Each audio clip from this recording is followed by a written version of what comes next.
Who am I? How is it to be found? Ask yourself the question. The body anima cosa, and its functions are not I. Going deeper, the mind manome cosa, and its functions are not I. The next step takes on to the question. Where from do these thoughts arise? The thoughts are spontaneous, superficial or analytical. They operate in intellect. Then, who is aware of them? The existence of thoughts, their clear conceptions and their operations become evident to the individual. The analysis leads to the conclusion that the individuality of the person is operative as the perceiver of the existence of thoughts and of their sequence. This individuality is the ego, or as people say, I. Vijnaname kosa is only the sheath of I and not the I itself. Enquiring further, the questions arise: who is this I? Where from does it come? I was not aware in sleep. Simultaneously with its rise, sleep changes to dream or wakefulness. But I am not concerned with dream just now. Who am I now, in the wakeful state? If I originated from sleep, then the I was covered up with ignorance. Such an ignorant I cannot be what the scriptures say or the wise ones affirm.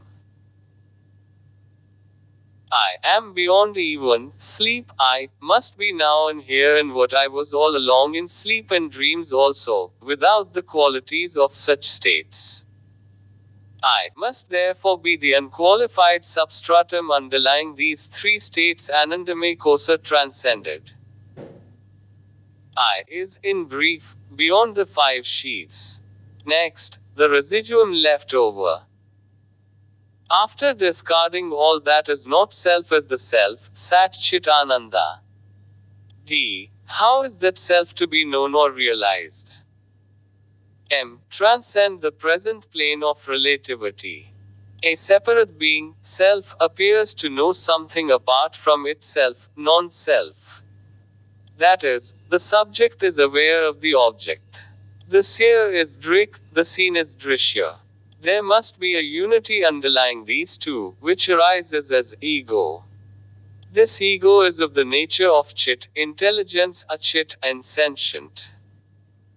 Object is only negation of chit. Therefore, the underlying essence is akin to the subject and not the object.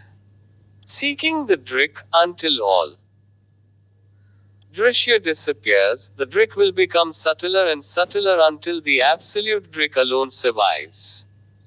This process is called drishya vilay, the disappearance of the objective world. D. Why should the object's drishya be eliminated? Cannot the truth be realized even keeping the object as it is? No. Elimination of drishya means elimination of separate identities of the subject and object. The object is unreal. All drishya, including ego, is the object. Eliminating the unreal, the reality survives. When a rope is mistaken for a snake, it is enough to remove the erroneous perception of the snake for the truth to be revealed. Without such elimination, the truth will not dawn. D. When and how is the disappearance of the objective world, drishya vilay, to be effected? It is complete when the relative subject, namely the mind, is eliminated.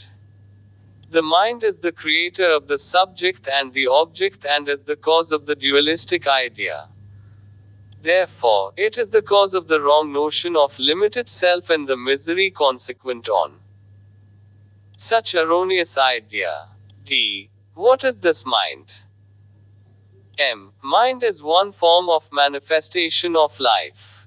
A block of wood or a subtle machine is not called mind. The vital force manifests as life activity and also as the conscious phenomena known as the mind. D. What is the relation between mind and object? Is the mind contacting something different from it, viz., the world?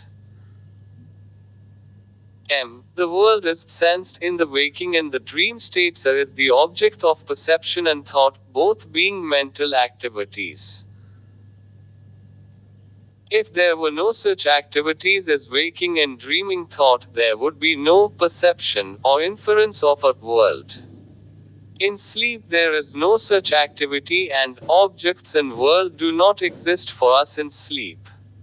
Hence, reality of the world may be created by the ego by its act of emergence from sleep, and that reality may be swallowed up or disappear by the soul resuming its nature in sleep. The emergence and disappearance of the world are like the spider producing a gossamer web and then withdrawing it. The spider here in the three states, waking, dreaming, and sleep, such a spider in